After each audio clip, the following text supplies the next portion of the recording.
Hello everyone and welcome to another episode of Draw with Rob. With me, hang on. With me, Rob Biddulph. That's me and my dog Ringo. And I am a children's author and illustrator. You might have seen some of my books. Have you seen this one? This one is one of my favourites that I've written. It's called Gigantic, and it's all about, it says here, look, the small whale with the big heart, and it's about a blue whale, but a little tiny blue whale.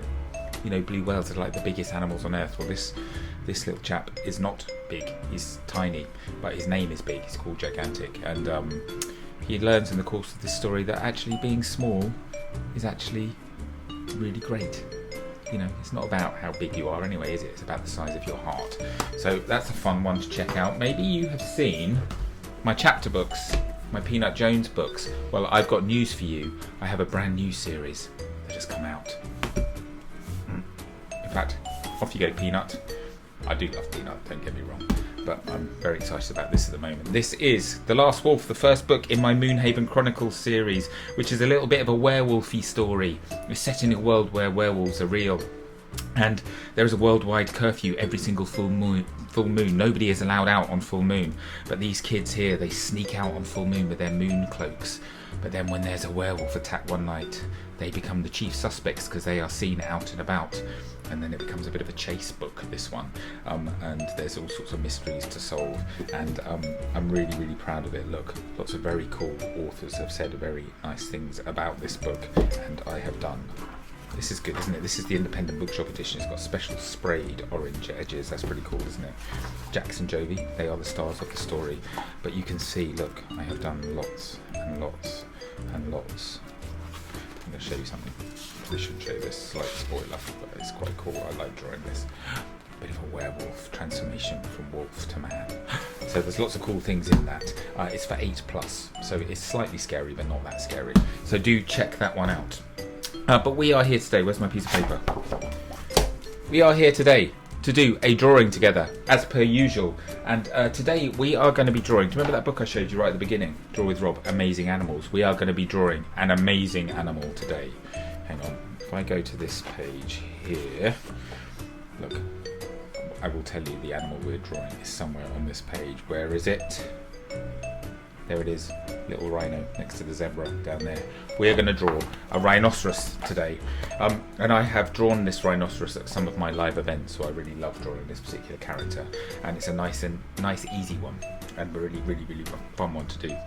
And there's a few little drawing techniques that I can show you in the process. So, in case you haven't watched one of these videos before, I will explain how Draw with Rob works. Lots of people say to me they don't think they're very good at drawing. I say, nonsense, everybody can draw. Some people just need a bit of help with the order that we do the drawing in. That's where I come in. We are going to break this drawing of a rhino down into bite-sized pieces. That means I will just draw a line or a shape, something like that. Then you can pause the video and you can copy what I do. Start me up again, I'll do the next bit, just a line or a shape. Pause me, you draw. I draw, you draw. I draw, you draw, I draw, you draw, I draw, you draw. Before you know it, we have drawn a rhino together. So nice and easy. It's just a question of breaking it down into digestible, bite-sized pieces. And listen, guys, if yours doesn't look exactly like mine, don't worry. Do not screw your piece of paper up and start again. I never use a rubber, even. Just keep drawing. If you feel like you've made a mistake, keep going. You will find at the end of your drawing, that thing you thought was a mistake, that's the bit that's added a bit of character to your drawing. If drawings are too perfect, then they're totally lacking in character, I find. I make mistakes all the time. Mistakes are part of drawing and they should be embraced. That's what I say. So please don't worry if yours doesn't look like mine. Right, what you're going to need, piece of paper, pen or a pencil, and maybe something to colour with a bit later on. If you don't have anything to hand to colour with, don't worry, you can just shade it with your pencil and that's absolutely fine. Especially as we're drawing a rhino, which is grey anyway, right? Okay, let's start, shall we? Now, the first thing I want you to do, sort of slightly left of centre on your piece of paper, I want you to draw a vertical line. There we go, nice easy start, couldn't get much simpler, right? Then I want you to draw a horizontal line coming off to the left, so we've drawn like a backwards L shape. Then we're going to join those two lines up, but we're going to join them up in a curve, not in a straight line, in a curve. Now, can you guess which bit of the rhino we have started with? What's that? That's right, the horn. We have started with the rhino's horn, the most famous part of a rhino, I would say. So a nice easy start. What I want you to do next is I want you to imagine that we're going to continue that curve down and around, okay? So keep going down and around, you're still curving until we get, so we're vertically below that. So it looks a bit like a sort of slightly stylized lowercase e. Then we're going to change direction, we're going to go up, we're going to go right, and then we're going to go up again, like that. I'm not going to tell you what that bit is yet, all will become clear momentarily. Now we're going to change a little bit, and we're going to go back up to the rhino horn that we drew, and about 1 centimetre from the bottom I want you to draw just a little line, a couple of centimetres long, coming out to the right. And now this is a fun bit, this is a fun line to draw because we are going to do a long line. So the first thing I want you to do is curve around and head up towards the top of your page. Then when you're just about level with the rhino horn, the top of it, we're going to curve around again, and this time we're going to go all the way around to the right, over, down, back around underneath, and we're going to join up about halfway along that sort of wobbly line that we did. And now you can see what's happening here. That wobbly line was our rhino mouth, and we have drawn our rhino's head. I should have said at the beginning, we're just drawing the rhino's head today. I'm not drawing the body, we're just drawing a portrait. Sometimes I think it's really nice just to draw, to make the drawing simple and quick, right? And the body we can do, but it would take a little bit longer, and I just wanted to do a nice, simple rhino head today. Right, let's add some, I'll tell you what, should we wake our rhino up? I think we should do that. So we are going to draw our rhino's eye, but we're going to do it. Rhinos have got very kind of tall foreheads. If you look at videos of them or photos of them, or maybe you visited a zoo like Whipsnade or something, you might have seen some rhinos, and you will notice that they've got very tall heads. Are there rhinos at Whipsnade? I don't know. My dad volunteers at Whipsnade. I should know this. I know they've got like elephants. I think they've got rhinos. I'm not sure. I need to ask my dad. But yeah, they've got very tall foreheads, so we're going to do the eye very low down. So down here, sort of bottom right corner, I want you to draw a nice sort of big circle, like that.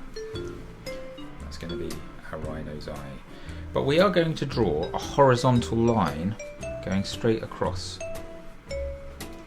our rhino's eye, because this rhino that we're drawing today is a very cool customer. Quite chilled out, sort of a slightly sleepy looking rhino, and this is how you do sorts of sleepy eyes.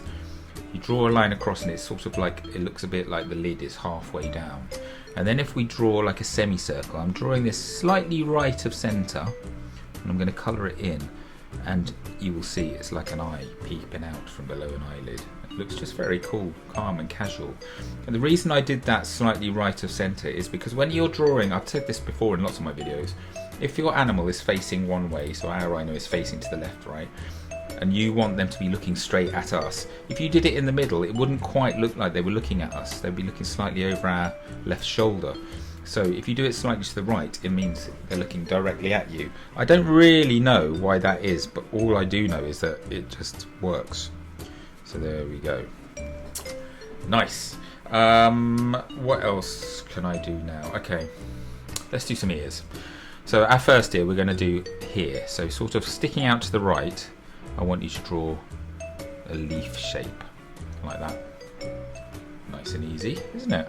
And then inside that leaf shape, a little bit thinner, we're going to draw a smaller leaf shape, like so. So that's one ear. The other ear we're going to do going upwards, slightly different angle. So from about here, we'll do it going upwards. Try and make it about the same size as ear number one. But this time we are not going to do the inside bit, because that ear would be facing away from us, wouldn't it, if it was on that side? So we wouldn't see the inside, the sort of the lining bit. So we're just going to leave that for now.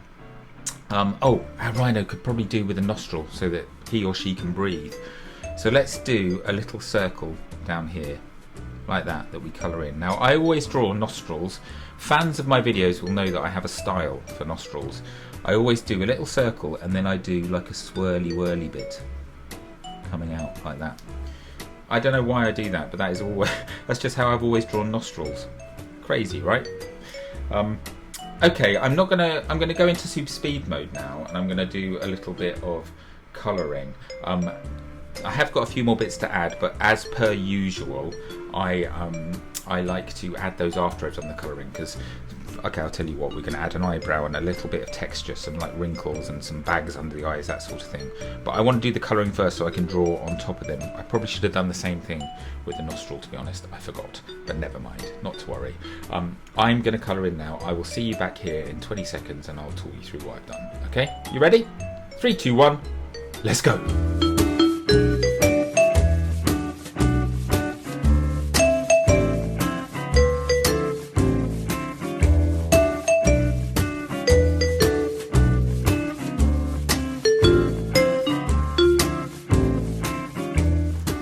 Okay, so there's my coloured in rhino. Now there's a few things I've got to tell you about here, because I've done quite an interesting colouring method here. So first of all, I use my these pencils here, these big thick pencils.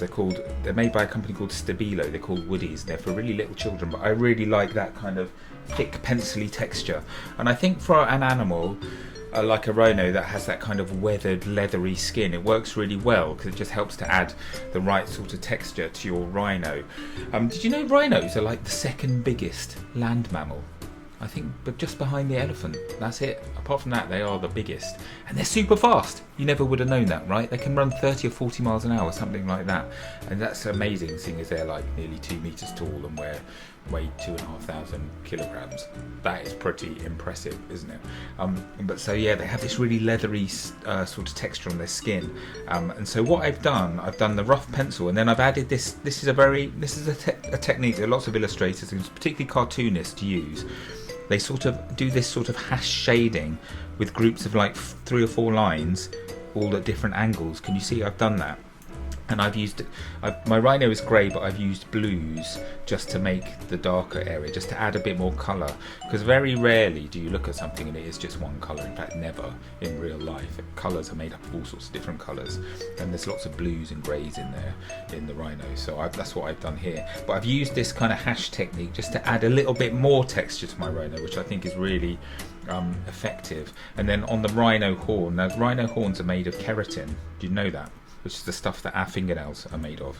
So I've just sort of done a different texture from that. I've added a few sort of lines and a bit of yellow in there, just to sort of shape the texture of the horn, just because I wanted to make it different from the texture of the skin.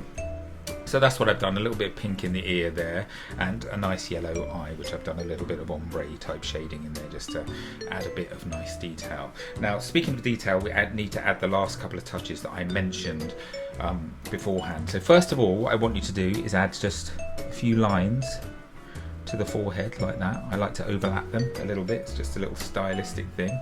And then this is a nice detail, I think, with my rhino. Just add a couple of quite thin U shapes underneath the eyes, just like that, and it just makes it look like they've got sort of wrinkly sort of bags under their eyes, slightly baggy eyes, which is what rhinos have, and it's just a nice little detail, I think. And then last but not least, I'm going to add an eyebrow, and I'm going to add it right up here, because as I said, this rhino that I'm drawing is a very cool customer. You know, his eyes just half open, got an eyebrow raised. He's just chilling. And there we go. That is our rhino. What do you think? Pretty cool, huh? Simple, but very effective. Oh, look, I've done a bit of smudging. Oh well, never mind, not to worry. We need to sign our drawings, and we need to sign it proudly. So why don't you write your name like that down there, and let everyone know who's created this wonderful work of art. So I hope you guys are happy with your drawings. I'd love to see your drawings. Why don't you get somebody to take a photo of yours and post it on social media using this hashtag #DrawWithRob. That way I and everybody else will get to see it. If you're watching on Facebook, just comment below the video with a picture of your drawing. I get to see that too. I love to see your drawings. Maybe your rhinos aren't grey and blue like mine. Maybe your rhino's bright pink with green stars all over it, or rainbow coloured. I'd love to see that. The more creative, the better. That's what I say. What else can I tell you? Why don't you subscribe to my YouTube channel if you're watching on YouTube? Just go and press the subscribe button. That way you will get told whenever a new video comes out. You won't miss anything. Go on, do it. And while you're at it, why don't you ask your grown-up to subscribe to my newsletter? There we go. There's the website. Just go to that website, sign up, and then they will get an email from me just before a new video is going to come out, or a new book is coming out, or I am doing one of my live events, because I might be coming to a town near you. I've got lots of things planned for this year, so I will be all over the country, and maybe not just this country, actually, who knows, I might be going abroad as well. So yeah, keep an eye out on that by subscribing to my newsletter. Apart from that, guys, I think we are done here today. Thank you so much for watching and for drawing along with me. I hope you've had fun. I've certainly had fun showing you how to draw this rhino. I'm going to be back very soon with another episode of Draw with Rob. In the meantime, everybody, keep on drawing, keep on reading, keep those pencils sharpened, and I will see you again very soon. Bye, everyone.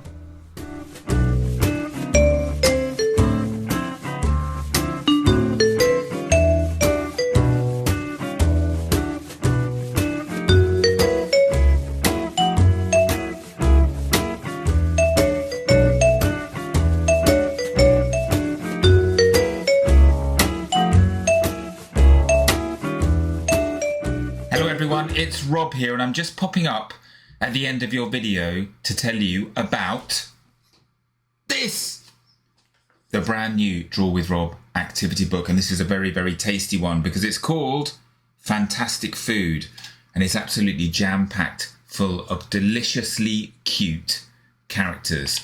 So what will you find inside? Well, we have lots of puzzle pages, like these ones that you can see here. We have pages where I've started drawings off and you guys have to finish those drawings. We have colouring pages, lots of colouring for you to do. We even have some very cool bookmarks that you can colour in and cut out and then use when you're reading. And of course, we have loads of draw-alongs. Just look at these ones. Super cute, super delicious, and I think you're going to have a lot of fun doing these. Now listen, I'm super proud of this book. I really can't wait for you guys to get your teeth into it. And don't forget to send me any pictures you do based on the characters you find in this book. Right, you've had enough of me now. I'm going to let you get on with your day. You can pick this book up from wherever books are sold, and I really, really hope you enjoy it. See you soon. Bye-bye.